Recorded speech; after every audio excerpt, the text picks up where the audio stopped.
네, 8월 마지막 날인 31일 뉴스파인드 진행을 맡은 앵커 김종훈입니다. 네, 지금 이제 8월도 금방 가고 이제 가을이 돌아왔습니다. 그래서 그런지 밤낮으로 새벽 공기가 차던데 이불 잘 덮고 주무시기 바랍니다. 그리고 또 태풍하고 장마 폭우로 지금 피해 입은 농민들도 농사 짓기 힘들다 이런 뉴스들 보면서 마음이 아팠습니다. 잘 복구되길 바랍니다. 네, 오늘 제가 고른 뉴스는 지금 여당에서 한참 물과 기름 같죠. 명락 대전입니다. 이재명 캠프 측하고 이낙연 캠프 측이 그동안도 사실 계속 갈등이 있어 왔습니다. 근데 갈등이 거의 정점에 이르러서 이제는 되돌릴 수 없을 지경으로 기존에는 사실 좀 하회도 하고 중재도 하는 모드에서 이제 거침없어지는 듯합니다. 보니까 둘 다 유력 주자이다 보니까 예전에 이명박 박근혜 당시 후보가 정면으로 충돌했던 2007년 경선이 재현되는 게 아닌가 이런 모습입니다. 이 지사가 2019년 공직선거법 위반 혐의로 재판을 받을 때 그 송두환 국가인권위원장 후보자가 무료 변론을 받은 사실을 놓고 두 후보 간 갈등이 한참 격화되고 있습니다. 지금 당에서는 이낙연 캠프 측에서는 당에서 국민의 걱정을 없애는 노력이 있어야 한다며 당 차원의 검증을 하자고 요구하고 나섰습니다. 이재명 캠프 측에서는 말도 안 되는 이야기다 이렇게 흑색선전이라고 선을 넘었다 하고 반론을 하는 것 같습니다. 사실은 여당 측에서는 민주당 측에서는 이렇게 하는 게 이 경선에서 어차피 후보가 되게 되면 사실상 대선 주자가 되다 보니 한 명만 지지하겠다 보니까 그 관련 여론조사도 나왔더라고요. 이재명 캠프 측은 보니까 여론조사에서 지지자 측은 경선에서 하면 만약에 경선에서 나오는 사람을 그냥 지지한다 하는데 또 이낙연 캠프 측 지지자들은 그 세세한 내면을 들여다보면 또 약간 다릅니다. 만약에 그 경선에서 패배하게 되면 무조건 패배한 측을 지지한다고 나오지 않더라고요. 그게 미묘한 갈등이 있는 것 같은데 어쨌든 이 두 후보들의 갈등 저는 이 과정도 당연히 검증해서 어떤 의혹이 있으면 다 밝혀야 된다고 봅니다. 당연히 그런 것들이 여든 야든 지지자들이 원하는 바 아니겠습니까? 이 와중에 국민의힘도 지금 지지율 이례적 변화가 일어나고 있습니다. 이 홍준표의 돌풍이라도 과언이 아닐 정도로 지금 사실은 기존에는 윤석열 전 총장하고 지지율 격차가 많이 벌어졌었죠. 지금은 턱 밑까지 추격해 오고 있습니다. 지금 한국사회여론연구소가 TBS의 의뢰로 지난 27일, 28일 이틀간 그 18세 이상 남녀 1,015명을 대상으로 조사한 결과 범보수권 대선 후보 적합도에서 윤 전 총장이 25.9%, 그 다음에 홍준표 의원이 21.7%를 기록했습니다. 불과 지금 격차가 오차 범위가 3.1% 이내로 따라잡았습니다. 그럼 윤 전 총장과 홍 의원 격차도 지난주 여론조사에서 7.9%에서 많이 진짜 4%면 이건 이렇게까지 차이가 날 수 있을 정도인가 싶을 정도로 정말 따라 붙었죠. 그 이외에 범보수권 대선 후보 보면 3위 유승민 의원, 4위 안철수 대표, 5위 오세훈 시장, 그 뒤를 최재형 전 원장. 그래서 사실은 이분들은 거의 격차가 그래 크게 나진 않습니다. 안철수 대표부터 해서 거의 접점 1% 가지고 지금 접점을 벌이고 있는 터라 사실은 지금 크게 격차라고 볼 수는 없을 것 같고요. 그러면 사실은 홍준표 대표가 왜 이렇게 갑자기 돌풍 바람이나 저는 이거 관련해서 이유가 있다고 생각합니다. 제가 생각하는 이유는 왜냐면 사실은 기존에 네거티브성 공약만 하다가 지금 홍준표 대표도 네거티브를 안 하는 게 아니고 하고 있죠. 근데 사실 2030 표심이 중요하다 보니까 청년 하고 이를 외치는 것 같습니다.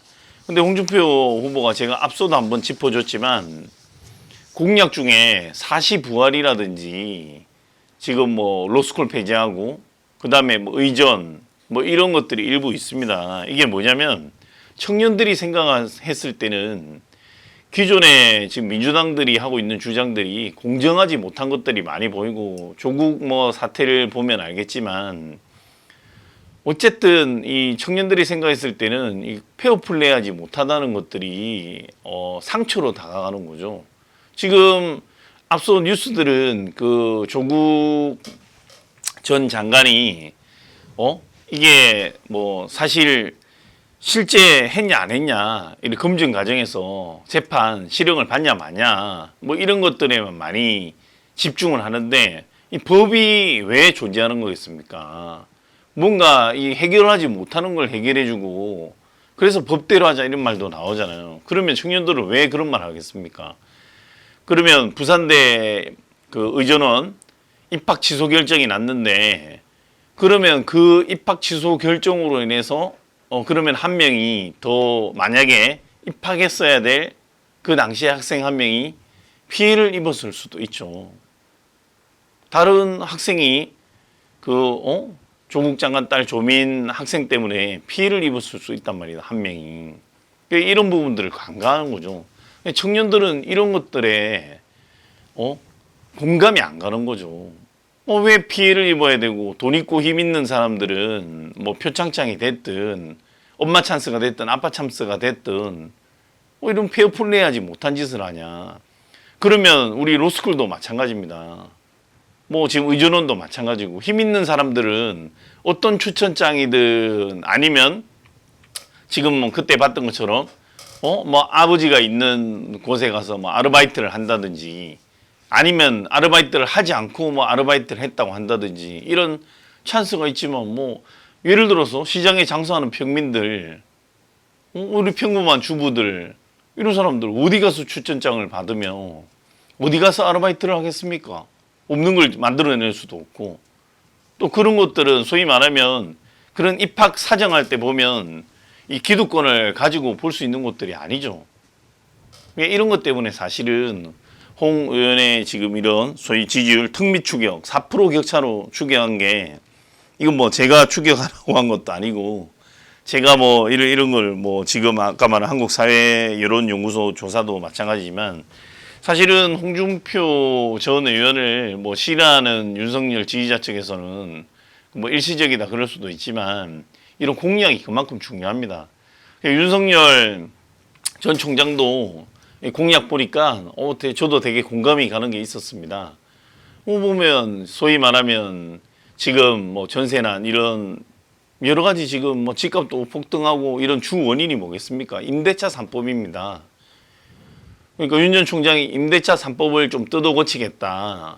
또 뜯어 고치되 기존에 뭐 2년 연장해 주고 이런 거 어떻게 하겠습니까? 뒤에 법을 바꾼다 해도. 그리고 사실 이 법을 바꾼다는 것도 국민들이 생각하는 것만큼 아니면 뭐 정권이 바뀌면 바뀌겠지 쉽게 되지 않습니다. 왜? 민주당이 벌써 180석을 장악하고 있기 때문에 대통령이 누가 된들 그 당의 의석이 바뀌지 않는 이상은 정책을 내들 뭐 하겠습니까? 국회 동의가 되지 않는데. 그래서 우리가 표현할 때 여소야대 뭐 이런 여러 가지 표현을 하죠. 견제를 하려면 뭐 야당 표가 더 많다든지 아니면 비등하다든지 중간에 뭐 예를 들어서 정의당처럼 소수당이지만 중간에 또 캐스팅 보드로 역할을 해서 지금 충청이 그렇지 않습니까? 충청권이 지금 충청이 신났다고 표현하는 게 윤석열 전 총장이 충청의 아들이라는 이런 표현도 하고 있죠. 하면서 뭐 세종시에 뭐 지금 여러 뭐 후보들 나오고 있지 않습니까? 중간에 그 뭐 인구 분포로 보면 많지 않지만 영호남 사이에서 뭔가 이 캐스팅 보드 역할을 잘하고 있다 이런 지금 판단들이 많이 나오고 있습니다. 이런 것처럼 지금 홍준표 후보도 그래서 지금 호남 지지율이 오르면 역선택이래야 그걸 막자고 한다고 지금 이런 뭐 의견들도 나오고 있는데요. 이거는 사실은 뭐 홍준표 후보가 뭐 역선택 방지 규정을 도입하자는 주장에 대해서 참 어이가 없는 논쟁이다. 대선 투표를 우리끼리만 하라고 지금 비판했습니다. 이 말이 뭐냐면 자신 오늘 뭐 자기 SNS에 올렸던데 호남 공약도 세우고 호남의 우리 당 거부 정서를 후보 개인의 호감으로 바꾸면서 지지율이 올라가니 이제 역선택 운운하면서 호남을 제외하고자 하는 못된 사람들이 있다. 이런 부분들은 사실은 국민의힘에서도 신중하게 생각해야 됩니다. 왜냐하면 뭐 어떤 후보가 예를 들어서 유리하게 된다고 해서 그러면 뭐 경선 지지율 조사하는 데서 어차피 호남은 지지를 안 하니까 호남을 빼자. 그러면 각 후보들이 지금 뭐 호남에 찾아가고 뭐 5.18 묘역을 방문하고 이런 게 무슨 의미가 있겠습니까? 뭐 예를 들어서 우리 좁은 국토에 뭐 호남을 빼고 뭐 경선을 한다든지 이런 부분들은 정말 신중하지 않으면 제가 볼 때는 오히려 역풍을 맞을 수 있습니다. 그렇지 않습니까? 뭐 어느 지역의 국민은 국민이 아닙니까? 뭐 민주당도 마찬가지죠. 경선 과정에서 뭐 영남을 뺀다. 뭐 예를 들어서 그렇게 되면 누가 지지를 하겠습니까? 이런 부분을 좀 더 신중히 해야 될 것 같고요. 그리고 지금 이런 홍준표 후보의 지지율 상승도 아까 말했지만 뭐 윤 총장도 제가 좋은 공약 잠시 소개해 드렸습니다만은 공약이 이런 소위 말하는 2030이든 뭐 6070이든 지지층의 지지를 이끌어낼 수 있으면 저는 충분히 지지율도 반등도 할 수 있고 오를 수 있고 또 이런 것들이 사실은 어찌 보면 서로 격화되는 과정에서 시너지를 발휘하는 겁니다. 누가 뭐 지지율이 오른다고 해서 그 사람을 눌러야 되겠다. 반대로 이야기해서 지금 뭐 명락대전도 어찌 보면 이 가정의 국민들한테 여론을 주목을 이끌고 있는 거거든요. 이런 부분들을 잘 생각해야 될 시사하는 바가 크다고 생각합니다.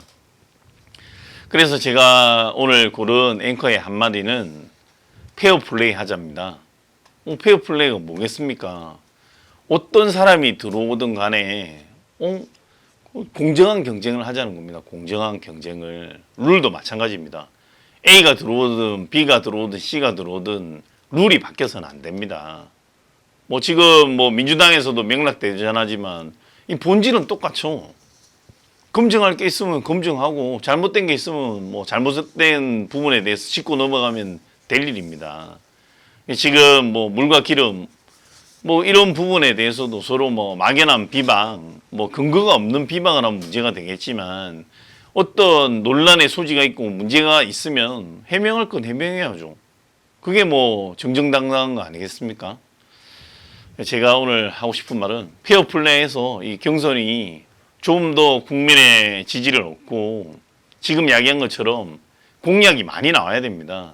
지금 오늘도 보면 뭐 여러 공약들이 지금 뭐 문재인 대통령도 예산을 오늘 뭐 내년도 예산을 뭐 슈퍼 예산 하면서 뭐 지금 재정 지출에 대해서 문제도 있고 좀 이런 부분들도 막 불거져 나오고 있던데 너무 사실은 나는 이 후보들이 청년에만 집중하는 게 아닌가. 청년은 물론 중요합니다. 하지만 지금 제가 봤을 때 노년들 지금 사실은 우리나라가 이렇게 부국하게 됐는데 노년에 얼마나 많은 역할이 있었겠습니까? 소위 말하면 뭐 전쟁 세대부터 이 노년들이 소외되는 것 같아요. 사실은 지금 정년 수명은 길어지는데 정년은 짧죠. 이 정년 문제도 있죠. 이 외에도 많습니다, 사실. 요양원도 얼마 전에 뭐 요양원 면회 금지 나는 사회에 보니까 욕창이 있어서 이런 부분들도 완전 사각지대예요, 사각지대. 뭐 국회의원들은 안 늙습니까? 영원히 국회의원 합니까? 국민의 대변하는 국회의원이라는 사람들이 왜 노인표는 뭐 지금 내가 보니까 노인표는 중요하지 않다. 그건 아니죠.